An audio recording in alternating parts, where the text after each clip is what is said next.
Welcome to the Christian Atheist, where faith and reason fuse in the Incarnation. Episode number 66. Interview with MemeLord Monday, Part 1. We begin a series presenting some interviews the Christian Atheist has given with other podcasters over the past 2 years. This week, Matias of MemeLord Monday interviews us for his podcast. Atheists are human beings like all the rest of us, and they need Christ as much as anybody does. And I would like to help others to be able to deal effectively with the atheist. Hey, welcome to the MemeLord Monday podcast. My name is Matias, and I'm your host. My buddy Mike and I have been making memes for years, and this podcast is a Christian podcast where we interview Christian influencers and help you find the meme in everyday life. I cannot wait for you guys to hear this episode with Dr. John Wise. So Dr. John Wise is a philosophy professor who was an atheist for decades, for I think over 25 years. And I'll let him introduce himself here. So I have a PhD in philosophy from the University of California, Irvine. And for most of my academic career, I was an atheist. But recently, in 2019, my current wife, Jenny, became a portal for me. I call her my looking glass back to Christ. And I found Christ again through Jenny. But in a larger sense, he never let me go. I was a Christian as a child. And when I went into graduate school, after having gone through Bible college, I turned my back on God for things we can go into eventually if you'd like. But in 2019, I lost my first wife to a disease and then met Jenny and we married. And we wanted to start a new life. And right now I podcast. Dr. John has a podcast called The Christian Atheist. And on this podcast, he talks about deep philosophical concepts. He talks about his life, how he became an atheist, how he became a Christian after being an atheist for a super long time. And he talks about how Christians can have resources to speak with atheists. And he also uses it to speak to atheists directly about the foundation and truth of the Christian faith. It's awesome. I personally really enjoy his podcast. And most importantly now, how to live in this world as a Christian, knowing all the things that I know before, still having the atheist mind and all the doubts that used to plague me from years ago, and still managing to hold on. And I want to help others in the Christian community to do that. But I'd also like to give them resources with which to reach out to people who are struggling, both within the Christian community, because man alive, there's a lot of things assaulting the Christian faith these days, and also as a resource to those who don't know quite how to deal with their atheist friends. So you might be thinking, well, that's great that he did that. He knows so much. He grew up in the church, and he was able to grapple through all these amazing concepts. But what do I do? How do I talk to an atheist?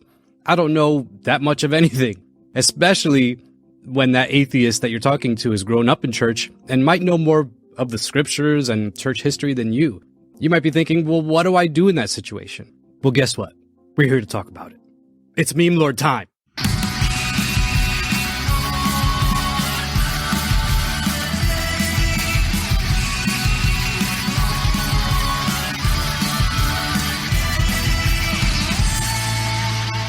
MemeLord Monday. Yeah, so are you kind of venturing more into like the world of apologetics, would you say? Yeah, that's a great question. Conventionally, that's sort of the niche I fall into. I tend to dislike the term apologetics. The term in its original Greek understanding is just to provide a rational defense for something. And I spent 25 years trying to tear apart Christianity and realizing when I came to the end of it that it has the strongest cases on its side. And so I don't feel like I need to defend it. I just need to point the truth out. And that's what I try to do. I don't feel as though I'm an apologist in the typical sense of I've got to make a case for this so that you'll believe. Nah, it's not my job. My job is to find the truth. And that's what took me away from Christ originally. I said to myself, I'm going to go wherever the truth takes me, wherever the investigation leads me. And 25 years later, I had to just give up and say, this is where it takes me, right back to Christ. I don't have a problem. I don't need to apologize. And of course, that's the other way of using the term. But I don't even need to make a rational defense for it. It's all rational itself. The Christian faith is the foundation of rationality. So, yeah. Wow. If you would have heard yourself say that, 4 or 5 years ago? Well, surprisingly, as things were winding down, it was more clear to me that I was on the wrong side of things as it progressed. The farther it progressed along, God never left me. Let's put it that way. It was clear looking back, even though I said, nah, there is no God. It's clear looking back that he was still running the show all the way through. Wow. So what would you say was the deciding factor, so to speak, whether that was on your end, God's end?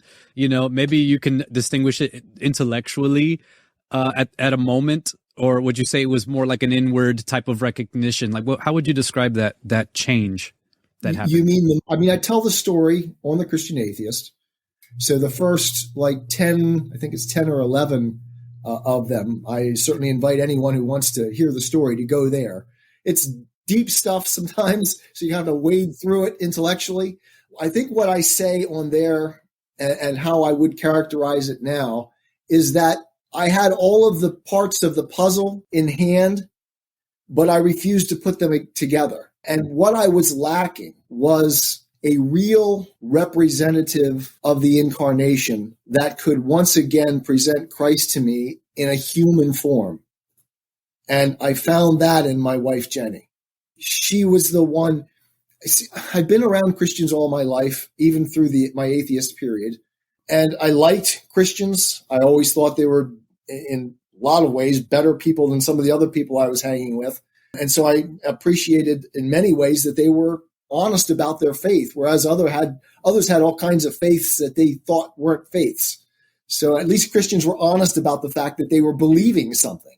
I had in place all the things I needed because I'd been studying it for 25 years. I knew all the arguments for the existence of God, and they are what they are. I don't think they're going to ever convince an atheist to believe in God. But I had all of the parts there, but I needed somebody to help me say, wait a second, all this truth that you've been searching for, how successful were you in finding it? I wasn't. At the end of my atheism, I was as empty as I had ever been. But all the parts were there. And when I expressed my love for my wife before we were married, I said, you should marry me. And she responded with, if you were a Christian, I would marry you tomorrow. And that threw everything back on me. It's like, okay, there it is. I knew that I was violating something that Christians should never be unequally yoked. And so I said to myself, I'm destroying this woman by what she's saying. Of course, in her mind, she said to herself, she knew me well enough at that time. She said, oh, he's a Christian. He's just walked away for so long. But that's what it was. It was, for me, it was that moment. And it didn't happen in a snap. It took about a month and a half after we had that conversation. But as I was coming back from a camping trip in New York, I gave up. It was like, okay, God, I get it now. What I needed was to see a reality in a human being of what Christ stands for. And Jenny was that for me. So if there's one thing, one puzzle piece, one last bit, it was my wife. Man, I really love that, because I find that there's a lot of people that will say, well, this argument convinced me, or, I came to this realization and et cetera, et cetera. But I've also heard the claim that it's like a lot of people are atheists because it's not only a cognitive dissonance like you talk about in your podcast, but an emotional one where it's like, I don't want to embrace these feelings I'm having. I'd much rather live the way that I'm living.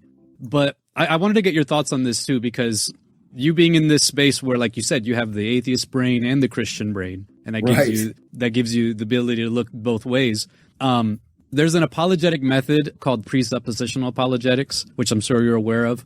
They will approach an unbeliever on the premises of Romans 1 that says that all people are without excuse and they have an inner knowledge of God. And so they'll approach them with basically countless questions of, what standard do you have your morality? According to what standard do you do this? And according to what standard do you do that? It's kind of a circular argument, for lack of a better explanation. I'm sure as an atheist, you may have even been approached by a Christian in this way.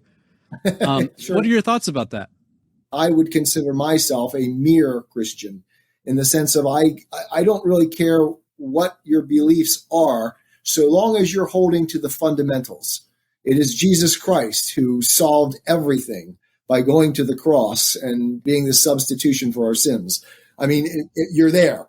And if you're there and that's what you're relying on, then I understand you to be my brother in Christ.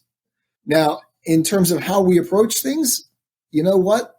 I've seen all kinds of varieties of Christian testimonies and approaches work with people.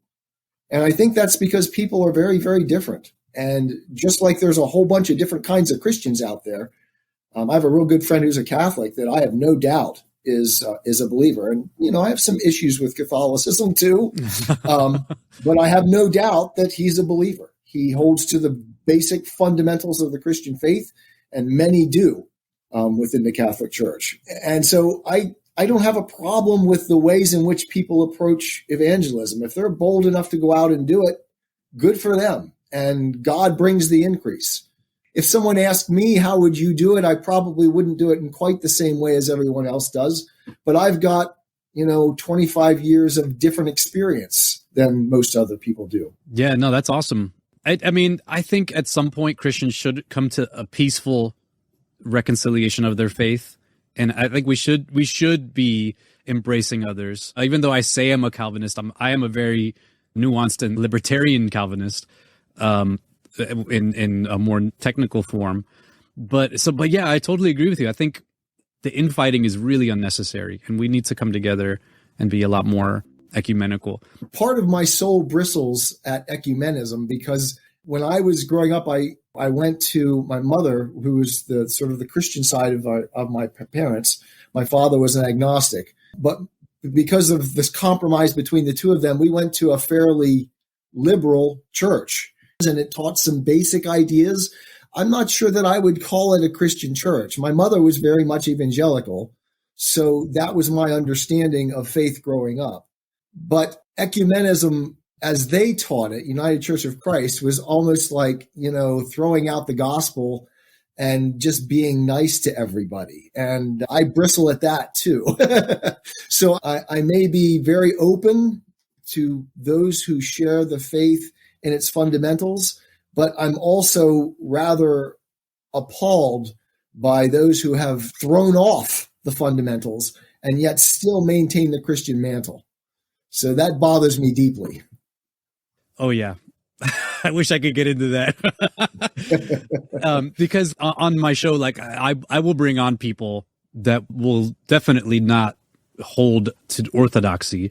And I'll tell them, hey, I disagree with your conclusions wholeheartedly, but I think we can still at least talk about where you're coming from, and kind of at least listen to each other, which is I enjoy that. I really enjoy just having conversations with people and learning from them. But I get a lot of hate for that because people will say, well, you don't take a strong stance, you don't do this.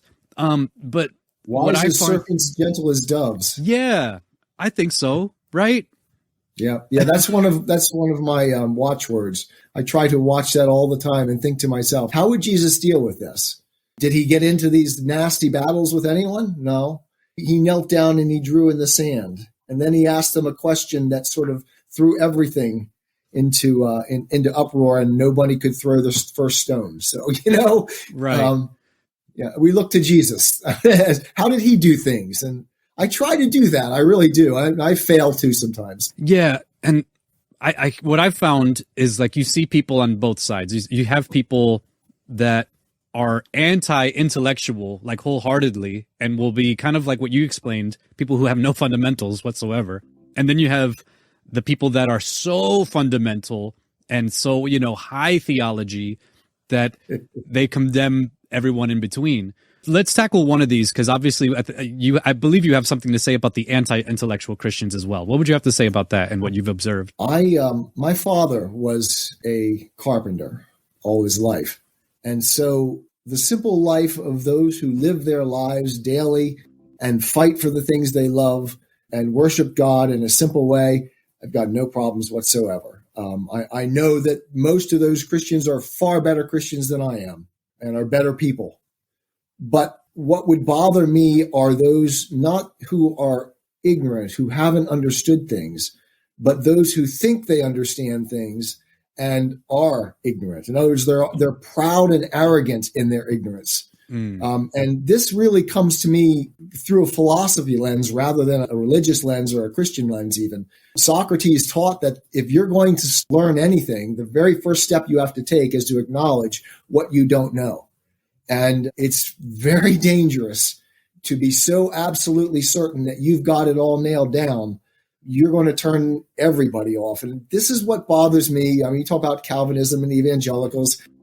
This is one of the things that bothers me oftentimes about evangelicals. They come across to the unbelieving as anti-intellectual because they think they're intellectual and they don't know much of anything about what it is they're talking about. So they really ought to just keep their mouths shut and say, you know what? I don't know the answer to that. It doesn't shake my faith, but I don't know the answer to that. And there's nothing wrong with admitting ignorance. That's the place where everybody is. And too often the atheists are in the same boat. They think they know a whole lot more than they do. Wow. Yeah. So I mentioned when I was promoting this that my wife and I have learned a lot from you just listening to your podcast. And one of the episodes that my wife especially enjoyed was your episode where you spoke about how Christians have embraced certainty in a way that they should not. Yeah. And that's kind of what you're talking about. Could you expound on that a bit?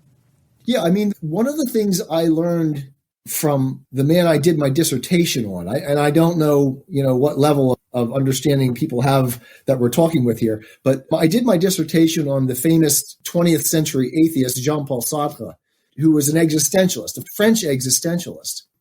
And while I was doing my dissertation research, I went deep into the weeds on Jean-Paul Sartre. And he was one of the most famous things that he was famous for was his atheism.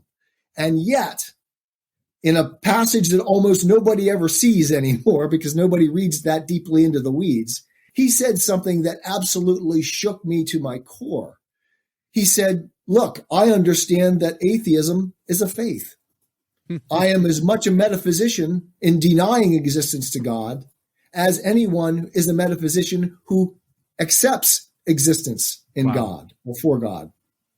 And that for me was one of the most earth-shattering moments that this man, who is an atheist, acknowledged that atheism itself is a form of faith. Oh boy, I get in trouble with atheists on this one all the time. I don't have faith. I don't have faith. And I understand that because that was what I wanted to avoid too. When I left Christianity, I said to myself, I want to know. I don't want to believe. The problem with that is you're a human being and you have no choice but to believe. Your whole world, your whole life, everything you do is built on a structure of belief because we know next to nothing. And if we're not careful, when we start thinking we know a lot, suddenly we're shut down and we're sort of in a circle of ignorance and we can't beat our way out of it. Once you're in that trap, you're in deep. And it's best to approach life in such a way as to recognize what you don't know. And to this day, I say, I don't know that there's a God. I don't know it. I believe it. Right. And it was Augustine who said, credo ut intelligam. I believe in order that I may know. Knowledge is not something that's like a better form of faith. Faith is the structure and knowledge is built on top of it. And we miss that oftentimes, I think. Wow. Yeah. I think that's a message that a lot of evangelical churches, they need to hear. Because, it's like they've embraced like a Cartesian type of certainty with no real reason to. Have you heard of William Lane Craig? Have you heard about him? Yeah. Yep. In fact, I analyzed his discussion with Christopher Hitchens who was one of my favorite atheists. It still is one of my favorite atheists. He's dead, but I really had a lot of respect for Christopher Hitchens. I think a lot of Christians did too. He was one of the good ones. He was. He was. I agree. But yeah, I think I'm fairly certain William Lane Craig washed the floor with him in that debate. Christopher was great, but like, man, William Lane Craig, he's something special. And I love what he said one time during an interview. He's like, I don't need to have certainty because I can't know all the details surrounding everything, and that's what you would need to have certainty. And I don't think people realize that it's okay not to be certain about your faith, because that wouldn't be faith if you were certain about it. Exactly. And yeah, it's almost like they've overcomplicated the whole situation. I don't know have you observed why Christians have become so certain and feel they need to be certain? I think it's natural human sin. You want to rest so securely in what it is you're standing on that you don't want to admit the possibility that there's something that could shake you up. And that, for me, I mean, we talked about the puzzle pieces earlier on that threw me back to Christ. That was one of them. Because what I wanted when I left God was to find certainty. I wanted to be able to say, here it is. I'm going to show you what knowledge is. I'm going to prove to you all of these things are the truth. When it ends up that truth is not something that you can nail down that precisely. Instead, truth is the incarnation. Truth is found in the God-man, because truth is a combination of what is really real and the human interaction with what is really real. And God is the great I am. He is the author of all that is, all of the substance of the world is God. You know, I don't mean that in a pantheistic way. Right. I mean that being itself finds its existence in God. And the union of God with man, that's where knowledge is found. And so if you're looking for truth, you're not going to find it in this world around us, because all of those things are doubtful. Christ you can rest in and say, here he is. This is the union of what is really real and the human, that which is immanent, that which we live with on a daily basis, that which, as Jesus said, you will know them by their fruits. And it's very much true by our beliefs too. The things that we live, the way in which we live, allows us to understand whether or not the things that we are believing in work. If they work, ultimately, more than likely they're true. Communism doesn't work. We've tried it, right? It fails every time we've tried it. So that belief system falls apart. How long has Christianity lasted, right? It's been 2,000 years now, and it's been through a lot of ringers and a lot of attacks, and it keeps coming out the other side pretty well intact. And the modern attacks don't seem to be really putting a dent in it. Right. Not rationally speaking. Yeah. Sorry, did I answer your question? I'm rambling now. No. Feel free. This is your show. I am a Christian with the searching and skeptical mind of an atheist. I don't want to believe anything that isn't true. I know both sides of the looking glass, and I know them with open eyes. I choose Christ's side. I invite you to join me from wherever you stand before the looking glass. That's this week's episode. Thanks for listening. And remember, you can have your religious cake and eat it too. You can have reason, respect for science, a 21st century worldview, and be a Christian.